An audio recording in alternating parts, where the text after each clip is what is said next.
మన ప్రధానమంత్రి నరేంద్ర మోడీ గారు రీసెంట్‌గా అయితే ఒక వార్నింగ్ ఇచ్చారు. పెట్రోల్, డీజిల్ అండ్ గ్యాస్ ఈ మూడిటిని చాలా రిస్ట్రెయింట్‌గా అంటే చాలా జాగ్రత్తగా వాడాలి అని. ఎందుకు? మిడిల్ ఈస్ట్‌లో జరుగుతున్న యుద్ధం వల్ల మన జేబులు ఎలా ఖాళీ అయిపోయేలా ఉన్నాయో, ఈ గ్లోబల్ పాలిటిక్స్ అనేవి మన కిచెన్ వరకు ఎలా వచ్చాయో ఈ వీడియోలో అయితే డీటెయిల్‌గా తెలుసుకుందాం. వీడియోనైతే ఎక్కడ స్కిప్ చేయకుండా చూడండి. ఎందుకంటే ఇది మన ఎకనామీకి మాత్రమే కాదు, మన సేవింగ్స్‌కి కూడా చాలా ఇంపార్టెంట్. ఫస్ట్ మనం బ్యాక్‌గ్రౌండ్ చూసుకుంటే వెస్ట్ ఏషియా విశేషణంగా ఇరాన్ మరియు యూఎస్ఏ మధ్య చాలా టెన్షన్స్ అయితే పెరిగాయి. గ్లోబల్ ఆయిల్ సప్లైలో మిడిల్ ఈస్ట్ షేర్ చాలా ఎక్కువ.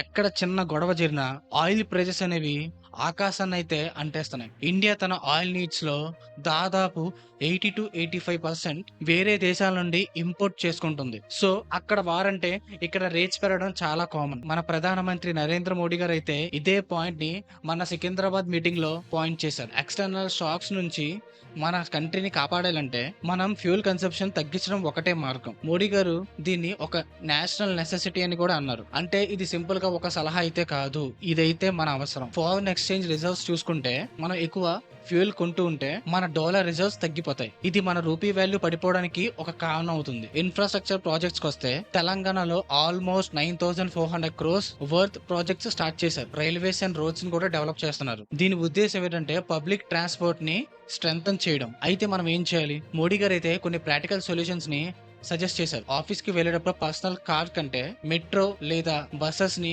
ఎక్కువగా యూజ్ చేయమని చెప్తున్నారు. పాసిబుల్ అయితే ఎలక్ట్రికల్ వెహికల్స్ కి షిఫ్ట్ అవ్వమంటున్నారు. గవర్నమెంట్ దీని మీద ఆల్రెడీ చాలా ఇన్సెంటివ్స్ అయితే ఇస్తుంది. మనకి పాండమిక్ టైంలో అంటే సింపుల్ గా కోవిడ్ లాంటి టైంలో చాలా వరకు వర్క్ ఫ్రమ్ హోమ్ చేసాం. వర్క్ ఫ్రమ్ హోమ్ వల్ల చాలా వరకు అయితే ఫ్యూల్ అయితే సేవ్ అయింది. ఏవైతే IT and non IT companies ఉన్నాయో మళ్ళీ దీన్ని ఎంకరేజ్ చేయాలని మోడీ గారు అయితే కోరారు. నెక్స్ట్ 1 year వరకు అవసరం లేని ఫారెన్ ట్రిప్స్ గానీ లేదా గ్రాండ్ డెస్టినేషన్ వెడ్డింగ్స్ తగ్గిస్తే మన కంట్రీ ఫారెన్ ఎక్స్చేంజ్ సేవ్ అవుతుంది. ఇండియా కేవలం రిస్ట్రైంట్ గురించి మాత్రమే కాదు, ఆల్టర్నేటివ్ సొల్యూషన్స్ మీద కూడా వర్క్ చేస్తుంది. Like ethanol blending. పెట్రోల్ లో ఇథనాల్ కలపడం వల్ల ఇంపోర్ట్ డిపెండెన్సీని తగ్గిస్తున్నాం. సోలార్ ఎనర్జీ విషయానికి వస్తే సూర్యఘర్ స్కీమ్ లాంటి వాటితో ప్రతి ఇల్లు ఒక పవర్ హౌస్ లాగా మారాలని టార్గెట్ చేస్తున్నారు. Green hydrogen. ఫ్యూచర్ లో మనం ఫాసిల్ ఫ్యూల్స్ మీద డిపెండ్ అవ్వకుండా గ్రీన్ హైడ్రోజన్ వైపు వెళ్తున్నాం. గ్లోబల్ వార్స్ అయితే మనం స్టాప్ చేయలేం, కానీ మన కన్సంప్షన్ ని కంట్రోల్ చేసి మన దేశాన్ని, మన పాకెట్స్ ని మనమే కాపాడుకోవచ్చు. ప్రతి డ్రాప్ సేవ్ చేయడం వల్ల దేశానికి మనం హెల్ప్ చేయడమే. సో ఈ విషయం మీద మీరేమనుకుంటున్నారు? మీరు ఫ్యూల్ సేవ్ చేయడానికి ఏ స్టెప్స్ అయితే తీసుకుంటున్నారు? ఈ వీడియో కామెంట్ సెక్షన్ లో అయితే షేర్ చేయండి. అలాగే ఈ ఇన్ఫర్మేషన్ ని